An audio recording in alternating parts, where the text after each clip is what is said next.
What was some of your top 3 unbeautiful things that you had to come to grips with you about? One that I remember, first of all, it was about looking at myself. Like you said, it's Mhm. less about your ex, your partner, whatever, and more about you. So I had to look at what were some of the unbeautiful things about me. And one was that I didn't know how to talk to men. We Mm. were talking about I think it's emasculating. We had a whole session on Mhm. that. About I was like, emasculation, yes. look, that's that's me.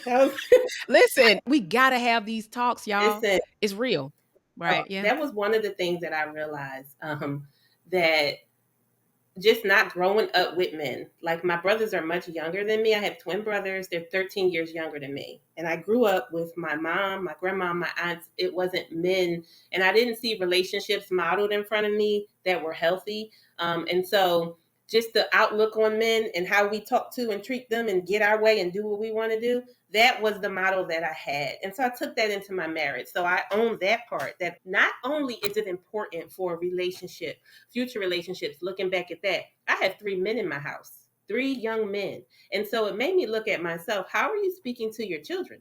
How are you showing your Yeah. sons how a woman should be treating them, respecting them, or how they should feel about themselves in relation to the women in their life? Because I had to realize that it starts with me. I'm their first example of what a woman treats them like, talks to them, how she cares for them, nurtures. So all of that, I had to check myself in that area for sure.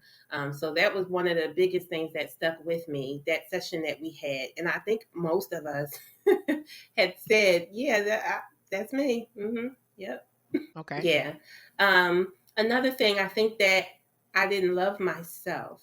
And you had us do, it was this like activity where we had to say something that what we liked about ourselves. I think it was something physical that you had to choose. I think that was your program.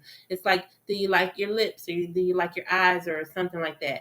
And I had to choose what was something about me that I liked, and I chose my hands. And I said, I like my lips, and I like, my cheekbones, but I like my hands because they allow me to be expressive because I'm a writer. And so I would write ever since I was a little girl. Even through the journey, I would journal. When I look back now, I journal and I see, the process, the mindset, the emotional, state that I was in during the program, before the program. That's one thing I've always done, is written my way through. And I love that because I'm able to go back and to see exactly where I was. That's the third thing. You had us do an assignment. It was called Reasons Why I Can't Go Back. And so I wrote down so many things during the process that if I just take a little glance back, oh, that's why. Ooh, child. So yeah, just learning to love myself. How did you allow yourself to get into this situation? Because I didn't take care of me. Remember, I took care of him. I took care of my children. I made sure that everything, was what I thought it needed to be as much as I could at that time. But if I had took better care of me, then you're also able to show up better and well for other people. So that was another thing that I realized. Was there another one? I mean, just the not investing in myself, but that goes along with not loving yourself. So that's what I Mhm. think about right now. The top two, I love that. yeah, What were some of the beautiful things that you learned about yourself? that I'm capable. If you can do this, you can do anything. Because, like you Mhm. said, it's a grieving process. When you lose something so close and so dear, even if it's dysfunctional, and you lose it and you're still breathing, you're still moving, you're still going, life is still happening. I didn't give up. And so that was a beautiful thing, that I held on to faith, I held on to hope, and I held on to love too. I'm still going to continue to love my family, love my children, and now I've learned to love myself.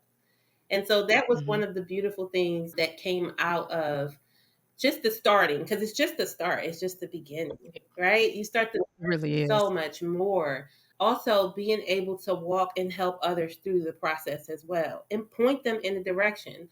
When you start to hear people's stories and you encourage them, you bring back some of the assignments that we've gone through. And like, if you have a workshop coming, I promote it to all my circles. And I'm like, look, you need to, we just had that conversation. Let me show you where you need to go. So yeah, it was just being able to start to realize what my spiritual gifts are, And one of them is encouragement, one of them is administration. So I'm able to put together, just a whole package to show them, hey, this is what's coming up. This can really help you. Let me share a little bit of my story and then point you in the direction that you need to go. So that was one of the things, just realizing who God designed me to be. What are those things that were in me? Because I never really reached out on them. And it allowed me to be able to do that because I felt like I now had the confidence of knowing a little bit more about who I am and who I'm not. Also, acceptance. I was able, because Mhm. we went through the personality thing. We get each other now. I understand it, and you don't have to feel any less or more, but you start to accept and understand yourself and other people, and you see God in that, how He designed us all differently. And I'm able to now, because we went through the book that we went through, helping us with our emotional intelligence. And that is something that really opened me up as well. It's like, I see me for who I am, I see you for who you are. I know how to adjust in a situation so that it balances out a bit. It's not always going to be balanced, but I know where I need to pull back and I know where I need to show up and add a little bit more because I'm aware. So that awareness piece is very important for how you function, not just in a marriage or a relationship, but your children, on your job, and community, with your ministry. It just helped me to see people as people and that they're all individuals, and I'm one of them, and it's okay, and I'm allowed to take up space.